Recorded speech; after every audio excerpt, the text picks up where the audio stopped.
Hello and welcome to the video. This is a video about this thing here. This is one of the latest cameras from SJCAM.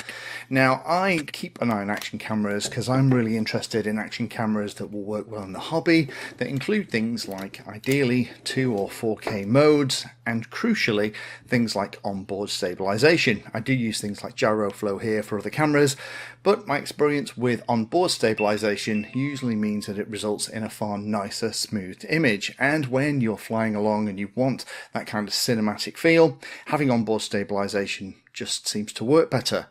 Now there are a couple of cameras that I really love for those kind of things like the SMO 4K camera from Insta360, things like the Cadix Peanut, but also things like GoPro work exceptionally well too. However, I don't fly GoPro on my models. It's too much money to risk when that inevitable crash happens.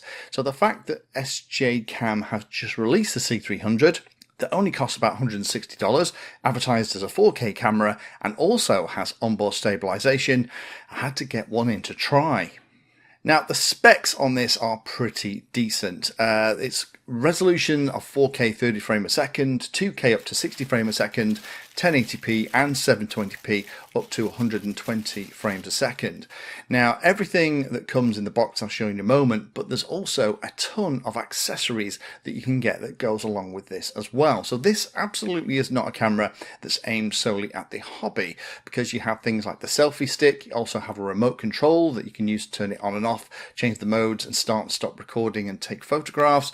You also have lots and lots of different mounts, and you have this thing here that kind of goes under your shirt. It's magnetized and then you can put the camera in it, and so you can just keep it on the front, so if you're kind of wanting to film as you walk along, it's kind of a cute way of doing it. There's also mounts for other stuff too.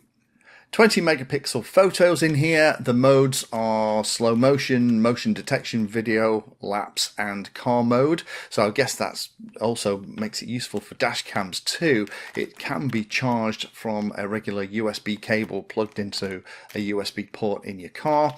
The photo modes are burst, timed, quick and photo lapse, and they're all saved as JPEG. Stabilisation is done internally via a 6-axis gyro, and the zoom is digital only, but it does go up to 8 times. Field of view in maximum mode, and you can change the field of view on this, is 154 degrees. It does have auto white balance, and it does do MP4 recording for the videos, and you can decide whether or not you want it saved in H.264 or H.265. Does have an integrated microphone, and it also supports USB connected mics too, so that's going to be handy if you want to use that selfie stick and do pieces to camera.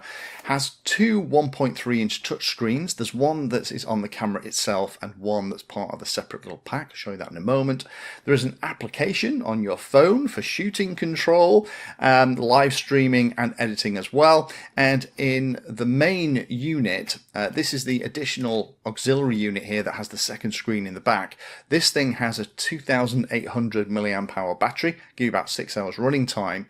The actual camera itself has a battery in here too that is removable, which is fab, and that little battery is 1000 milliamp hours, will give you 2.5 to 3 hours of recording.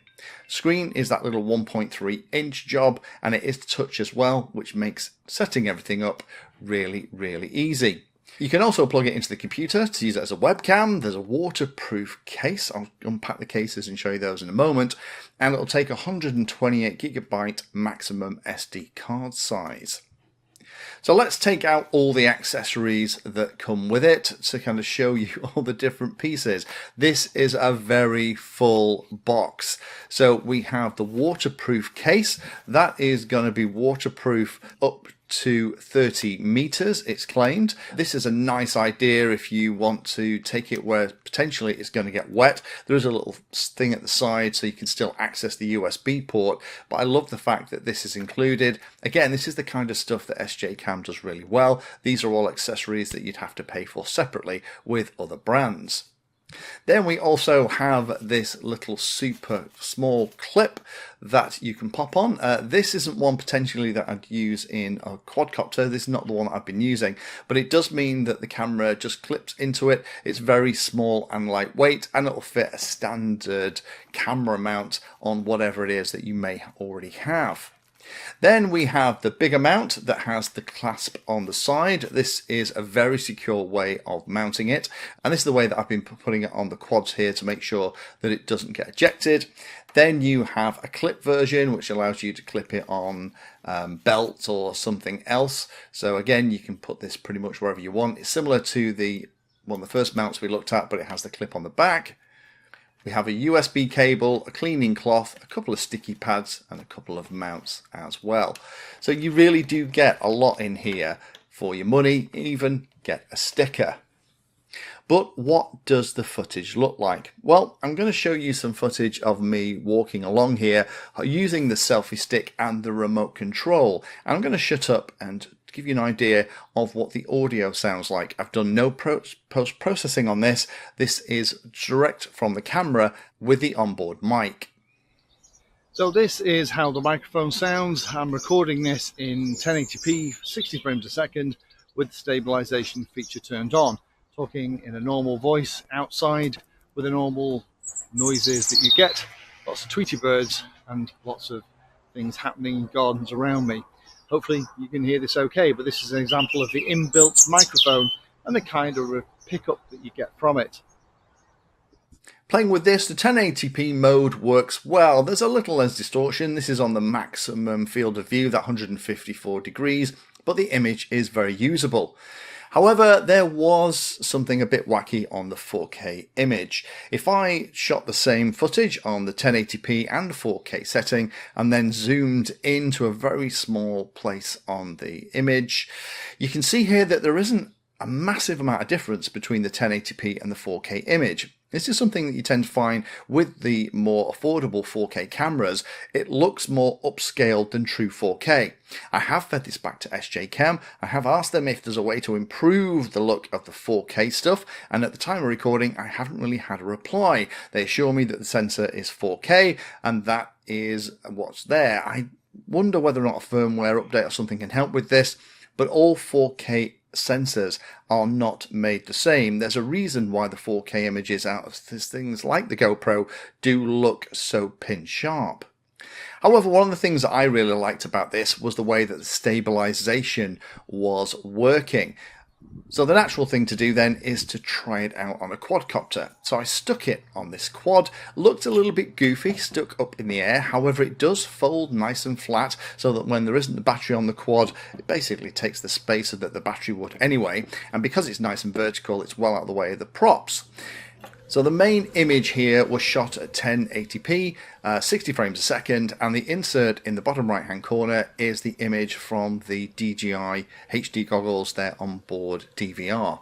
And as I'm flying around, you can see the difference in the images and you can see how it is performing. Now, it's a slightly overcast day, it's quite bright, it's summer here in the UK, but there's no direct sunlight, but there are some nice deep shadows and some bright points in the sky, and it's not doing a bad job at all. It could do with a touch more contrast and a little more colour too. The colour is a little bit flatter compared to the DJI image, but you could change that in the menus. This is all with the standard default settings. Saturation and exposure is pretty good too, but there is a couple of cases where the sky gets completely blown out when it is exposing for the ground, but that's probably what you want. I have it set to the second widest field of view for this particular shot, so there isn't the same distortion in the SJCAM C300 camera image as there is in the DJI FPV. But you hopefully can see that the stabilisation is doing a nice job and getting rid of some of the little bits of twitchiness that I've got in this flight from the DJI FPV footage. There are a number of pros for this camera. It doesn't feel too plasticky, it has a nice weight, and the plastics are holding up well in the playing that I'm doing here. Nothing's broken. The touchscreens and modular design is really nice to use, and it does mean that you can use it in the way that works for you. That second additional battery that snaps on the bottom actually makes a really nice handle when you're using it for things like selfies, but also dramatically extends the time that you can use this thing for if you can afford the additional size and weight.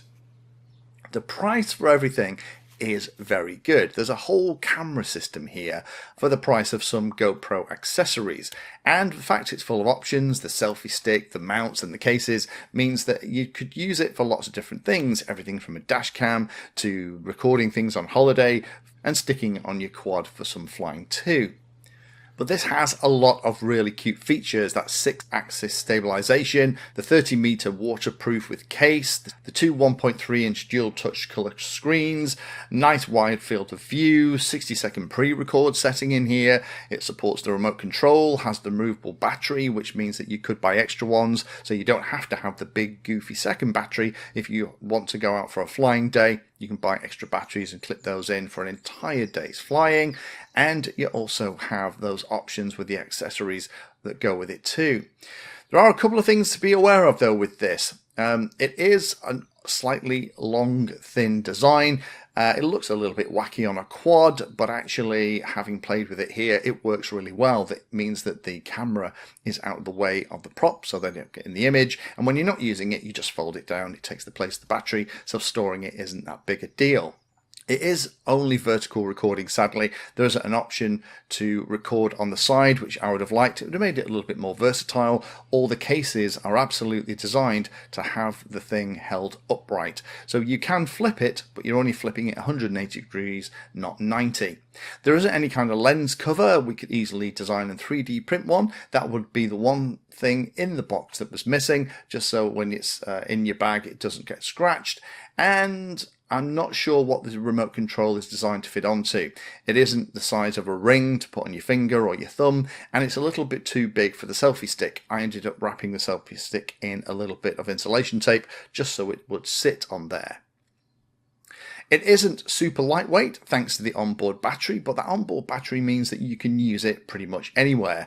And it also means that with that 3-hour recording time, you could go for some pretty long extended adventures. So you could put it on radio, cars, boats, trucks, planes, quads, whatever it is, and you don't have to worry about how you're going to power the thing.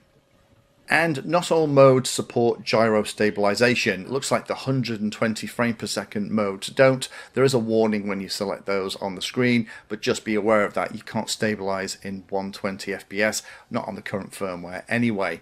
And the last thing is the screens are very little. They're easy to see in bright sunlight, but they can be a bit of an eye test for those of us that need glasses to read very small print. In summary, this is one of those affordable cameras that can be used for more than one thing. Radio control, travel on your car, as a webcam. I would have been doing cartwheels if the 4K image was a lot sharper, and it could have also recorded on its side as well, which would have made it a little bit more versatile. Tall and thin may work for some quads, and as a belly camera in something like a plane, mounting it in the nose of a model for filming is less easy thanks to it only recording in the vertical orientation.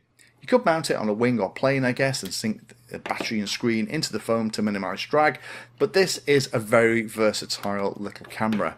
If they brought out slightly more expensive, maybe the C400 with full 4K and orientation support, it would be a perfect little action camera for the hobby.